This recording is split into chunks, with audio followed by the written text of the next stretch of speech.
How have you And been? I'm doing great. Thank you. Had an excellent weekend. Watched some football, Super Great. Bowl, and that was fun. So yeah, it's been great. How about yourself? Great weekend, busy with family, and awesome to have you here. Oh, thanks. Well, thanks for the invite. Yeah, no, really looking forward to chatting with you about the series Griselda. Your work on it is uh very poetic, and I would talk about that in a way later on as we converse about it. But you know, one of the things that I'm always fascinated with, Joaquin, just being in the business myself too. I'm always fascinated about, storytellers. What's our story? How do we get where we are? How did we get where we are? And what's your story? What inspired you to be an editor and your journey has been like? Yeah, I mean, I mean, for me, it was always about telling stories, and I mean, since a young age, I was just always, I think I was the kid who always with a camera, run around and trying to express myself creatively, and I think that I found it through photography initially, through my grandparents, my uncle. They were all into still photography, and then that kind of caught my attention. Then um, I originally wanted to be actually a cinematographer Mm, when I graduated from college. I think because of that, right, from my upbringing, being just having access to cameras. Honestly, there was always like Nikon's laying around the house, and but but I knew how to edit. So I was always a videographer, editor, and I started working in local news in San Diego. I went to school at the University of Michigan, studied film, and when I got back to San Diego, I just kind of started. I felt I needed to just get a job, and I fell into local news. But it's not mm, really what I wanted to do, of and course. and so, but I learned, I knew how to edit. Back then, it was, I think, Final Cut 7 might have been. Yes. And so, I kind of grew creatively, I say unsatisfied, working in local media. And I just wanted to work on, bigger national projects, and still had that kind of dream of working in film. And so I just left one day. I quit my job in San Diego and went backpacking in Southeast Asia, and then moved to New York City just to, see what I would find. And I spent a couple of years there, and then moved to LA. And when I got to LA is when I really, I was there. I was like, all right, I'm here. LA was very tough. I did not find many opportunities, but at that time is when I really discovered editing. Like I felt like I really connected with it, and even though I left photography, but I basically, I'm saying this, I wasn't very good. I wasn't a very good Yeah. videographer, right? And what I really connected with was editing. That's where I really liked the lifestyle. I like to be, in my room in front of a computer, crafting a story and manipulating sound, audio, and video. And that's what I really enjoyed, and that's where I really felt my strengths really lied in that. And I focus on, trying to be an editor in film and scripted TV in LA and Hollywood. And that proved to be very challenging. When I got there, I just didn't know how to do it. It's Yeah. like, where do you start? And so just committed a lot of mistakes, and became part of a lot of post-production communities, and met people who really helped me along the way, who I consider now my mentors and very dear friends, but that, really uh, supported me and taught me so much. And eventually I was able to, break into the industry as an assistant editor, even though I had been editing for, you know, 15 Yeah. years in unscripted, television. And so I knew, me personally, I chose to kind of, as they say, take a step back and become an assistant because, well, first of all, I knew it was going to probably be easier to break into the industry. And then also I knew that I had to kind of learn a bit, even though I had been working in broadcast media for 15 years, I needed to learn a lot about, scripted TV and film, how that world functioned, and I'm Right. glad I did, because I was able to really sit there, like when, my editors who I assisted, they would allow me to be in the rooms, say when they were um, having sessions with directors and producers. And I just sat there and just, with a notepad, and just, I just observed. And that was like, that was like a true like film school, I gotta say. having access to those, to those sessions. And then That's eventually, yeah, I got to, got bumped up and to being an editor and been editing ever since. That's awesome, man. I mean, you mentioned Final Cut 7. Do you miss the good old rendering for Oh several hours? God. You hit Apple R and then you leave the room You and then you go. come back after. We were actually talking about that yesterday. Actually, watching the football game, I don't know how rendering came up. We were talking about how, because my wife is an architect, and same thing. When she would render her material, it's like, all Yeah. right, see you. Come back the next day.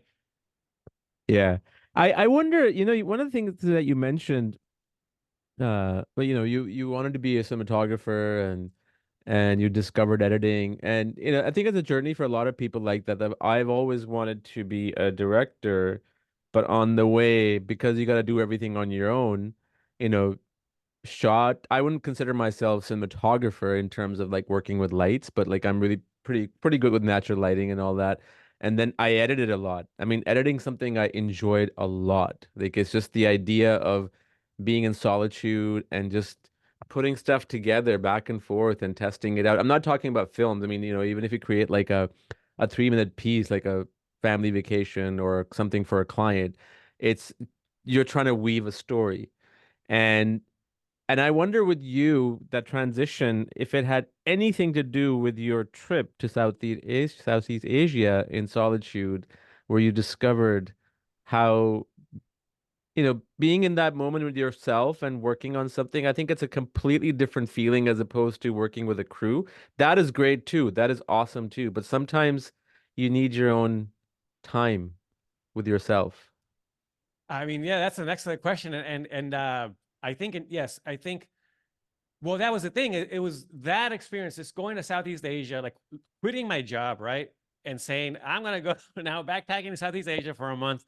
And then I'm going to move to New York City with no job or contacts. And I mean, yeah, that just changed my life. And and the thing is, I think also just being in New York City, and you'll hear this a lot from people. It's like it could be a very lonely city. Yeah. So I think, yeah, you're right. I mean, like that time, I mean, that, first of all, Southeast Asia, that was just the most amazing experience. And, being with myself and then meeting people from literally all over the world who were doing the same thing that I was doing, that were like, you know, I was looking for something else. I was fed up with my life back home, and I'm just out here, exploring the world, right? And when I initially thought that, I was terrified when I woke up that day when I left to Bangkok. I was like, what am I doing? Like, what am I doing? And when I got to to Thailand, and was traveling around, and met people who were doing the same thing, I don't know, it's that feeling was like, I just knew it. Well, first of all, I confirmed that I had done the right thing, and I was so happy. I mean, Yeah. out of that fear and being terrified came out so much happiness.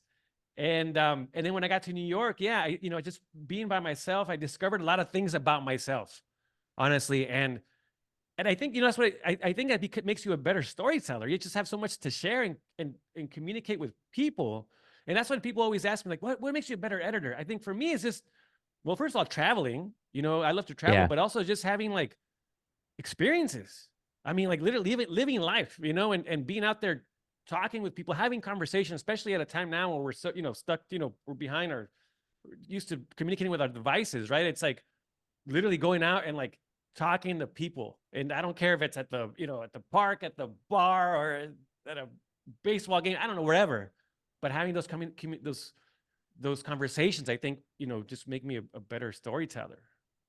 It is so true. And I think traveling really turned my life around too, not necessarily in the very beginning, but I went to India for 3 weeks for a project.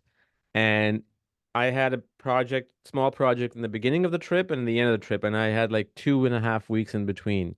So I, asked my friend, he came with me, and after I came back, I mean, it was a life-changing experience in many ways, but now that you mentioned about the Southeast Asia, right after that, 2 months after that, started working on my first feature documentary Mm. because it gave me that strength of that fear that you have. How the hell am I going to start? Where is it going to Yeah. come from? And all that stuff. It just really opens your mind up. The traveling part, it really does.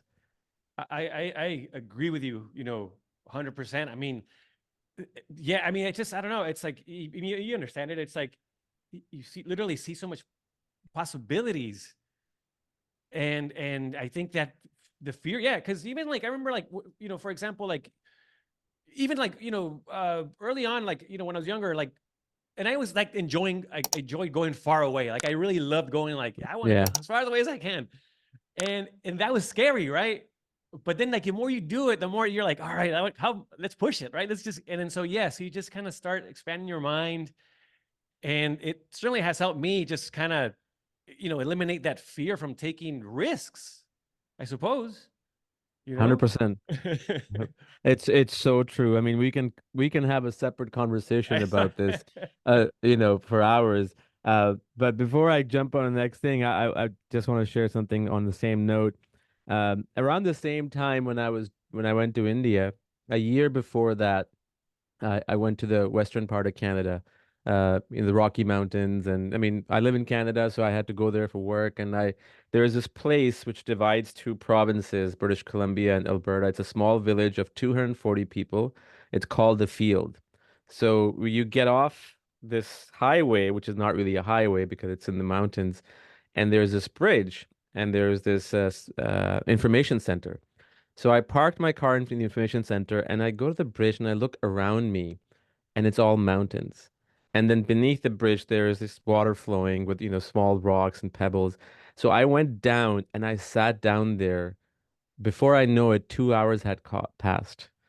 And every year after that, for 5 years, I made a point to go there. And I kid you not, every time I came back, I had an idea. Like something would just come out of that trip. And it's just because you're surrounded with nature and solitude and you're completely free of everything.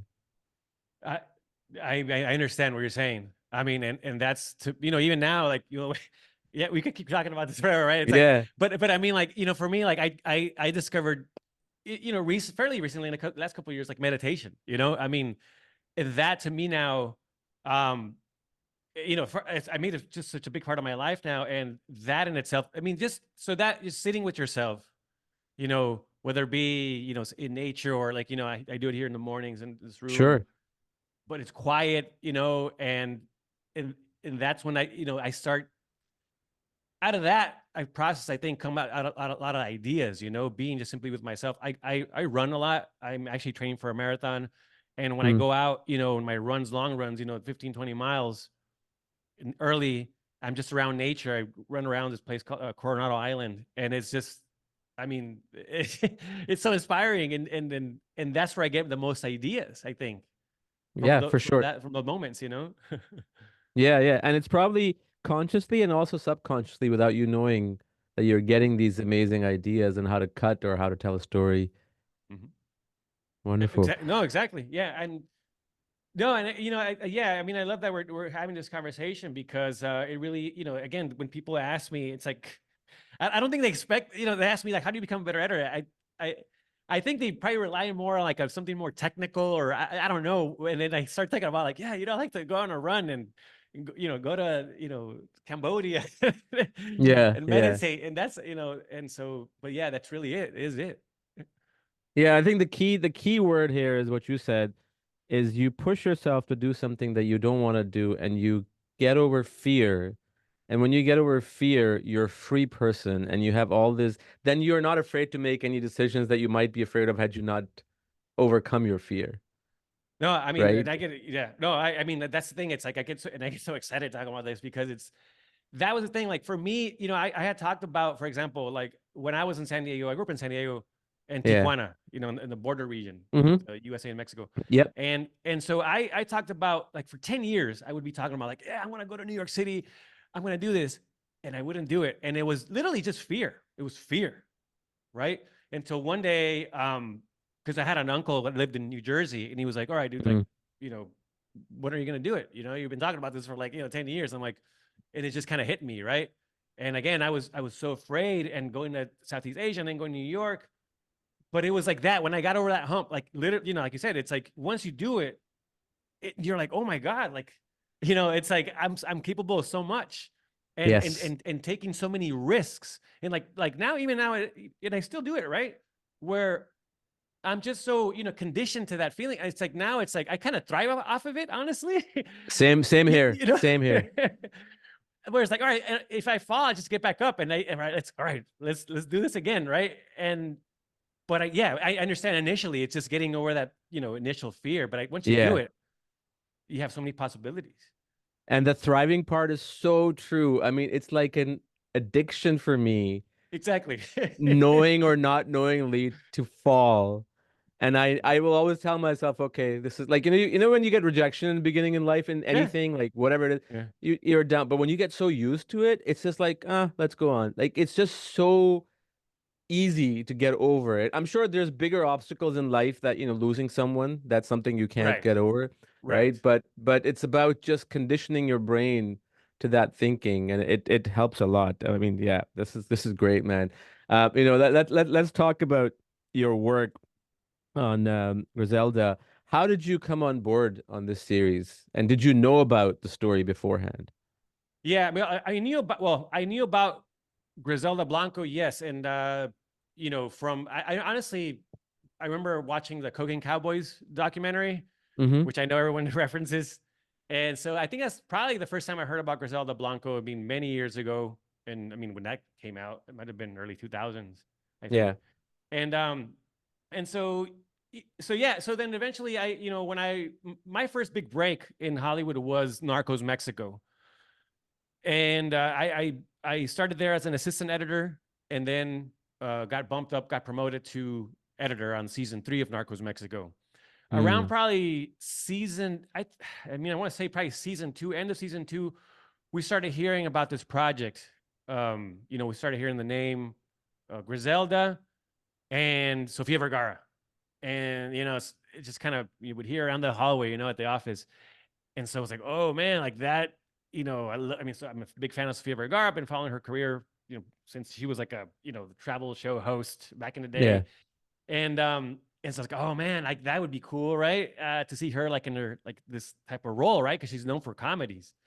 And so, anyways, so we go off to do another show called Dark Winds for AMC, and my assistant and I, Chris Kavanaugh, who's also a co-editor on Griselda, but and Narcos Mexico.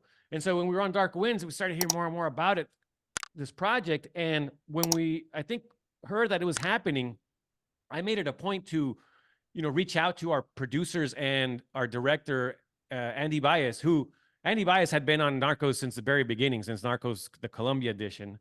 Right. And so I made it a point to reach out to him and say, you know what, Andy, like I'm excited about this project. I heard it's happening, and I just want to tell you that I would like to be considered for this role. I didn't know exactly how many editors they were going to have, but I was like, I want to be considered. I'm excited about this project, and I want to work with you, right? Because with Andy, I knew him from Narcos Mexico, but we never worked I was never an editor on any of his episodes. I was an assistant Mm. editor, but I would hang out and go have lunch with him. Sure. So we had a relationship. But so I just didn't, there were other editors on Narcos Mexico, right, who had far more experience than I had at that time. So I knew that I had to put in more effort, to kind of just say, hey, like, I'm here, right? Because they're probably going to go down the list of editors, right? I mean, like, especially people that Andy has already worked with as, say, editor director. Um, and so I just, I just sent out, I communicated to everyone, well, producers and Andy, that I wanted to be considered.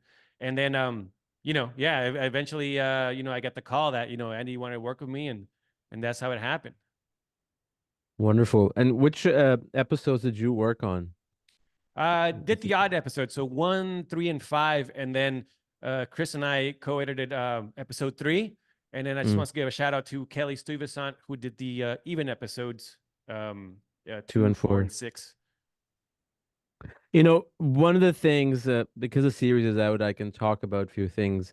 Uh, is I talked about in the beginning the poetic element of it, and it was so obvious. If I don't know if that makes sense, it was so obvious, but it was not until at end of episode 3 well, that's when I realized the parallels between the two women, one being Griselda and the other who's playing the cop. I forget the character's name.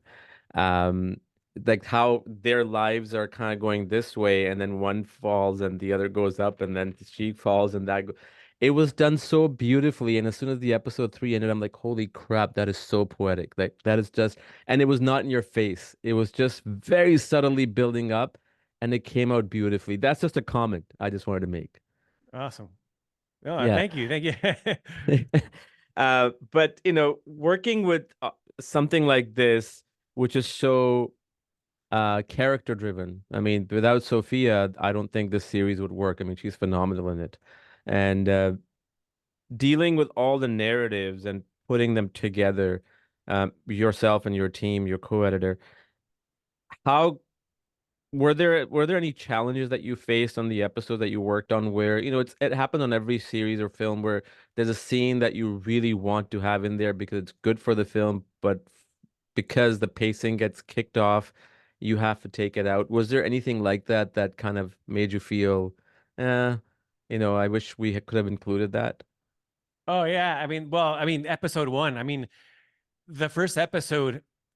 I mean, that was. I mean, we worked on that, extensively, and yes, unfortunately, had to lose a lot of scenes, in the process, to get the the flow right. I mean, like there's so many things. It's about finding that balance, right? I mean, Yeah, it's a challenge, right? And it's really is like, a lot of people compare editing to like cooking. It really is.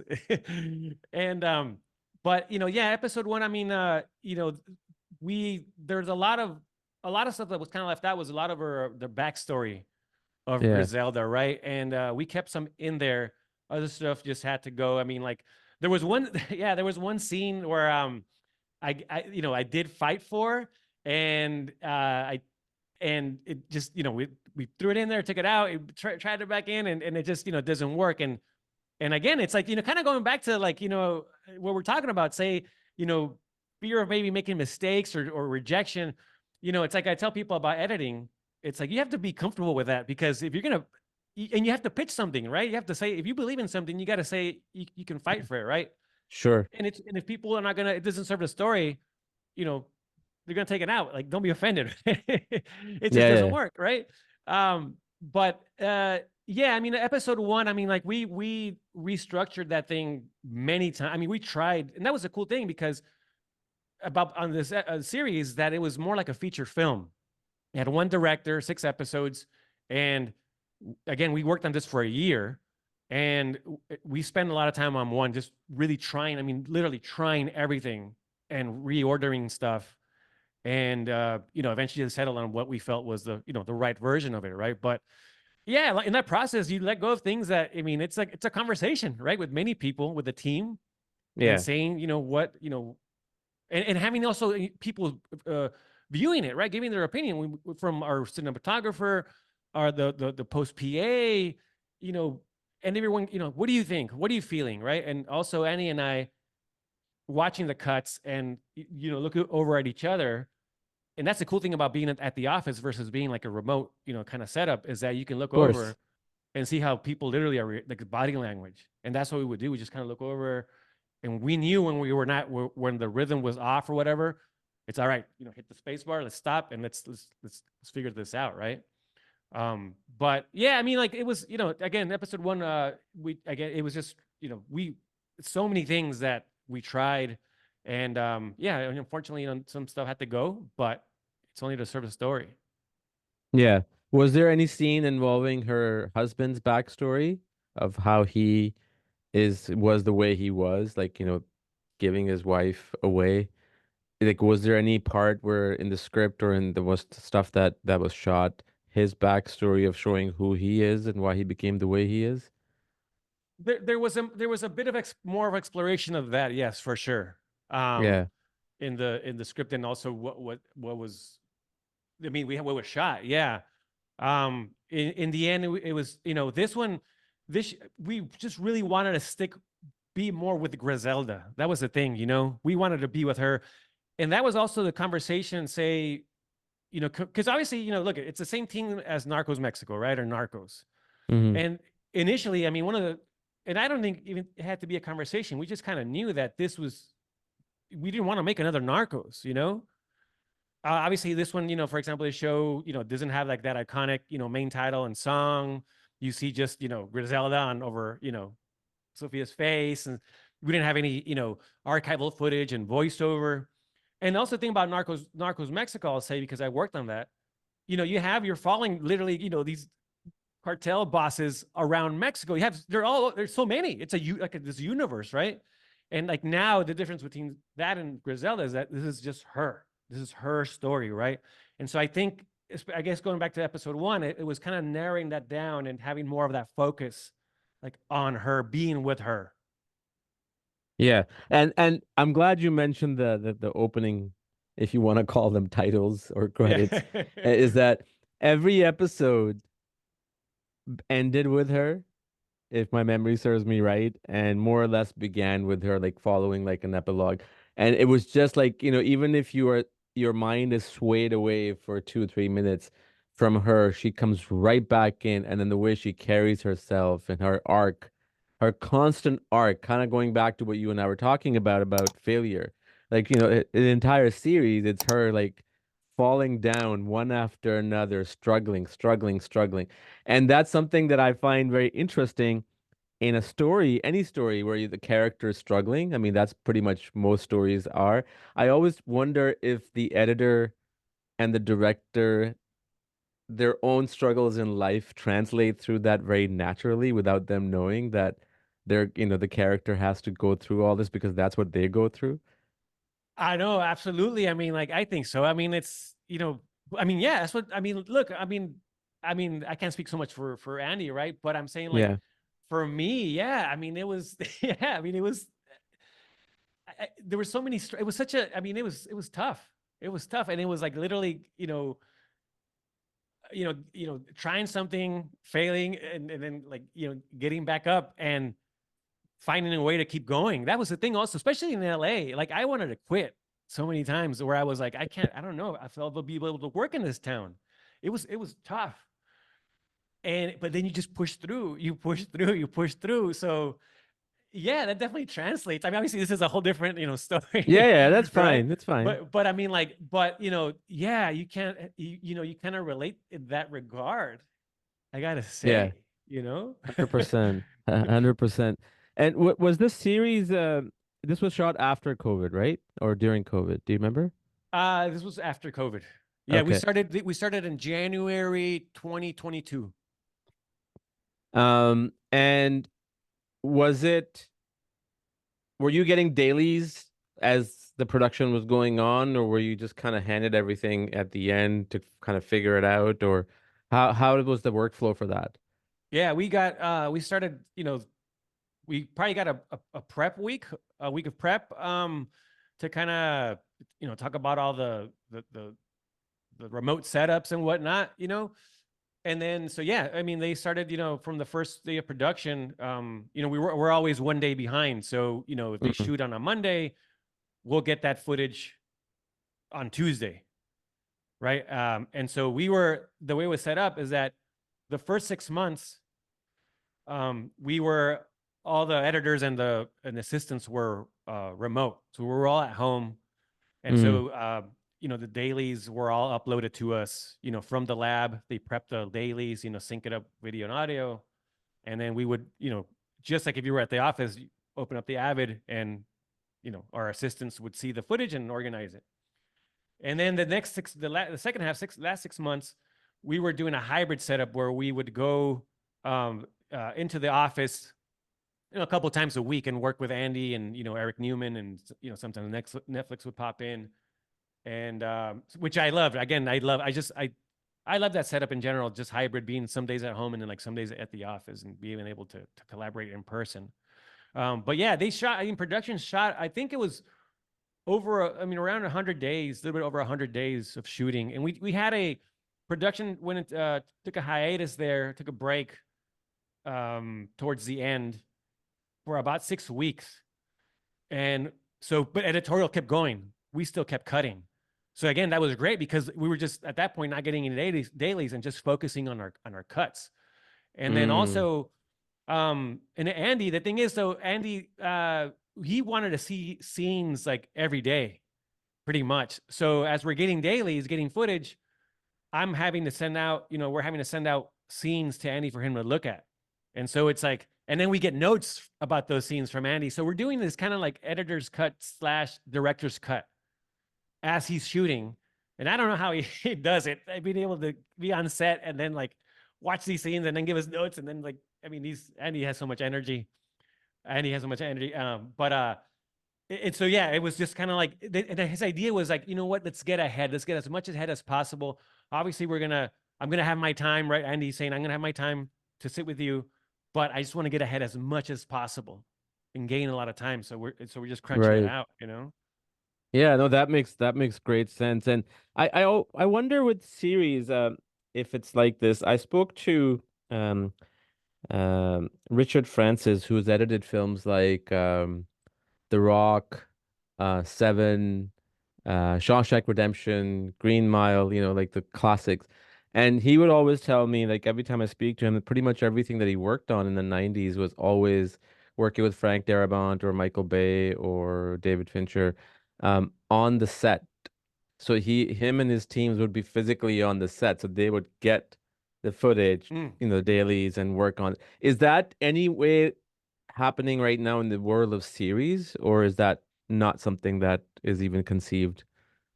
In series, I've only recently in the last couple of years have heard about it, you know, from a handful of people in series. Yeah, I see it more in the film world, Yeah, like literally being kind of like on set. on Although, location. for example, like, well, that's the thing. It's like, I mean, well, the thing is, like Griselda, for example, it was shot in L.A. So we were in town, True, true. but not, but not on set, obviously, but, it's not like Andy could come. I mean, they worked so hard. I mean, shout out to the cast and crew. I mean, I say they're like the true warriors, it's like, but yeah, he couldn't come into the cutting room, to watch scenes. Like, I mean, just, didn't have any time. And so, we would just send it to him, via pics. Sometimes he would be like, just send me. I want to see it right now. Like, have a break, between, setups. Just send me something. Like, send it on WhatsApp. And it's all right. Yeah, Make sure you delete it right as soon as you watch it, Andy. And so yeah, I would just send them like, just a screen grab or to record my timeline or my check this out. And then, but that's the cool thing is that literally sometimes he would be like, shooting a scene and it's like, hey, like, what do you have? Just show me. Maybe I might need to get this insert. And then, okay, hold on. And then I would just send it to him. He's like, okay, let me just grab this shot real quick. So it helps a lot. yeah, yeah.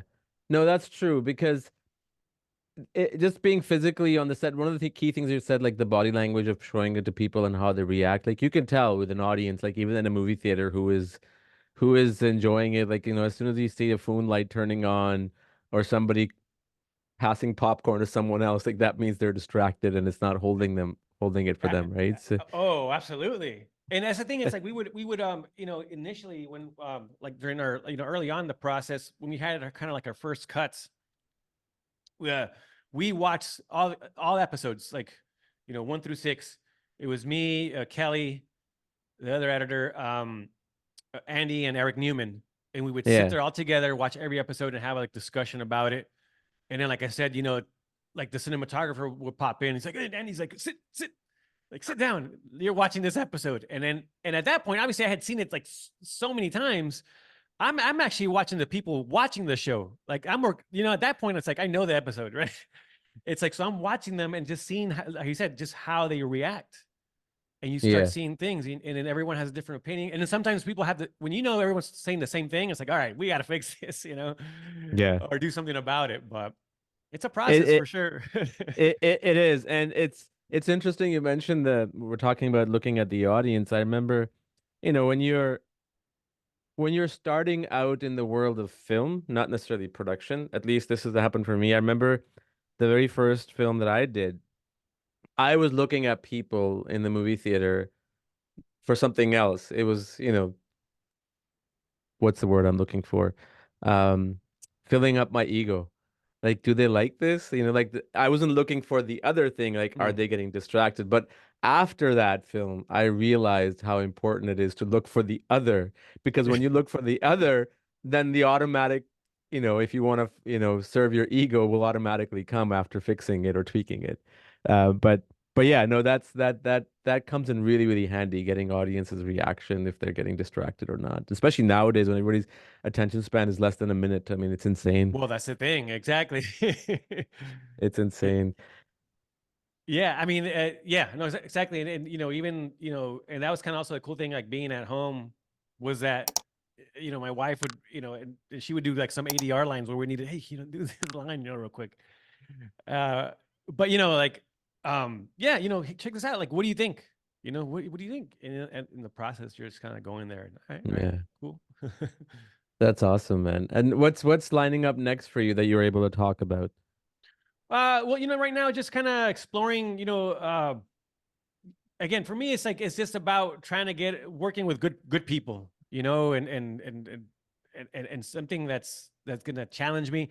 I love to do maybe something like a comedy Hmm. or horror. That'd be kind of cool, Um, but trying to explore other things. I mean, I've done the cartel, drug wars, and I've done that. So I think I would like to find something different this time. Yeah, And yeah. at the moment, it's obviously, as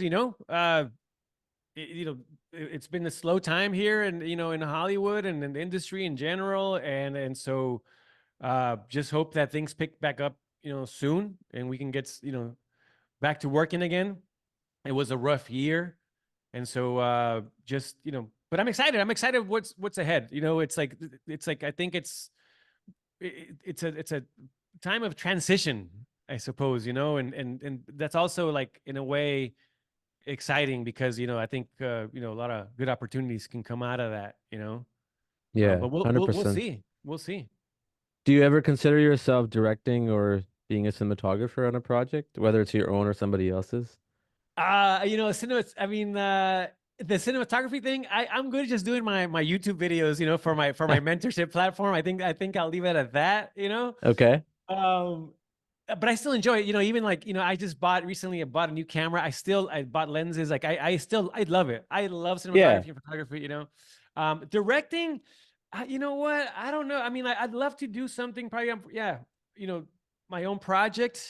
Um, yeah, I see that probably in the cards maybe someday, directing that I would, and writing, yeah, because to me, like, editing is writing, honestly. It is. It is. It is. So it's like, I would like to do that, also explore that as well, to do some more writing. But yeah, I mean, It's the time factor, right? Like, I mean, you need a lot of time, right? well, I mean, That's and it's the thing. It's like, I run my own, mentorship platform. I tell my own podcast, and that, that is like, I mean, yeah, it's just trying to now. Literally, it's just finding the time to do all this stuff. And once I'm on a show, a series, I mean, I tell people, you're not gonna see me for the next 6 to 9 months, maybe even a year, because I just disappear. It's like yeah. I'm just hungry to just working away. It's so time consuming. What's your podcast about? So Hollywood Editing Mentor, it's both a a mentorship platform that I have, and then a podcast that came out of it. But you can find it at hollywoodeditingmentor.com. And Okay. basically, I created this mentorship platform back during the pandemic. During the pandemic, I was kind of sitting around, and as a lot of us were, and I was like, what, I want to do something creative, and I don't want to just sit around here and like just watching TV. Like, I want to learn something, or what can I do? And I had a lot of mentors, obviously, that helped me break into this industry. And also, just look, I've been working as an editor for now 20 plus years, and I've Yeah. always had a lot of help from people, and being part of communities has allowed me, especially in LA, to like just kind of keep going right when times got tough. And so I created this mentorship platform to help people, really, I mean, whether it be they're aspiring or seasoned editors or post-production professionals, to basically help them achieve their goals, right? And And also, again, part of this is creating a community where people can find that, support from like-minded people. And so then the podcast came really from, you know, I wanted to share stories from other people, how they've accomplished, say, their dreams, right? Or how they overcome obstacles. So it's, Mm, it's we do talk about certain projects, obviously, but it's a lot more about mentorship and people bringing us into their kind of world and sharing us, how they've been able to accomplish, again, their dreams, or overcome certain challenges that they discovered along the way. And so it's been fun. I love it. I love sharing those stories. And so, I still do it. That's the thing. But now it's like I can't do that and do like the day job, let's yeah, say, yeah. together. It's just too much work. But a wealth of information there. I have a YouTube channel and so many free resources. And then also, people want to kind of dive deeper into other topics. I offer kind of fee-based, services, but it's all there at hollywoodeditingmentor.com. That's awesome, man. No, it's so true. Like, making a podcast takes so much of your time, even if you know what the hell you're doing. Oh yeah. I mean, I remember when I started this during COVID, it would take me like, aside from the interview, like which is like normally an hour conversation, it would take me 2 to 3 hours to put everything together. Then it just over time took me to figure out a way to have templates ready and just plug it in and no cutting, nothing. And now it's like down to 40 minutes and hopefully we'll be down to 25 minutes because you can't do it yourself. It's just you have other stuff to do. Like this is not your bread and butter, right? I mean, you're just doing it for maybe for fun of it or for talking about Yeah. films and No, you get it. You totally get it. And yeah, I used to be like, cutting every pause out, every breath. I mean, like, oh no. because you care about it so much, but then it's like I can't. It's just too much time. Yeah, yeah, no, 100%, man. Any travel plans for you? uh we uh we my wife recently brought up Croatia, and that's been on my list as well for many years. We got to go last year to Japan. That was beautiful. I loved it out there. So I think, yeah, this year I think we're aiming for Croatia. That's always what I wanted to do. So Have hopefully you we'll get to do ever it. thought about Bolivia? I have thought about it. I have, yeah. I've never gone. There's this place I see on Instagram. It's called Salar de Uyuni, where you basically it's like you can walk or bike on water. Obviously, it's, like at the level of the ground, but it's so crisp that you see the reflection of yourself and the bike and the sky in still water. You can't even if you turn the image upside down, it Yeah. would look like the other way. And I mean, if you're going to Croatia, you know, down the road, whenever you have a chance to go to Bolivia, just check that out. I haven't been there. I've always wanted to Oh, go there. It's beautiful. yeah. I will certainly add it to the list. I mean, sounds great. And yeah, no, Bolivia. Honestly, I've always wanted to go, and so, but again, also finding the time. It's like so many places, man. I want to Yeah, visit. yeah. Well, Time and Bolivia's money. down south. Yeah, Bolivia's exactly. down Yeah, south, so it's not that far, right? So, yeah. but yeah, no, man, this has been great. I had a great time talking to you. Obviously, our mindset is somewhat similar in terms of interest and traveling and work wise, and would love to chat with you more in future if there's anything that you'd be interested in talking about. Another project of yours that I can take a look and see what happens. Oh, absolutely. Well, no, first of all, thanks for having me here on your shows. Yeah, great conversation. Obviously we could have probably kept going for hours and hours, talking about certain subjects. So this has been lovely. Thank you. No problem, man. My pleasure. Thank you so much, and looking forward to seeing more of your work. Take care, man. All right. Absolutely. Please do. Take care. I hope you enjoyed this episode. Thank you so much for watching and listening. Don't forget to subscribe, like, share, and comment. And do come back for another episode. Until then, have a great day.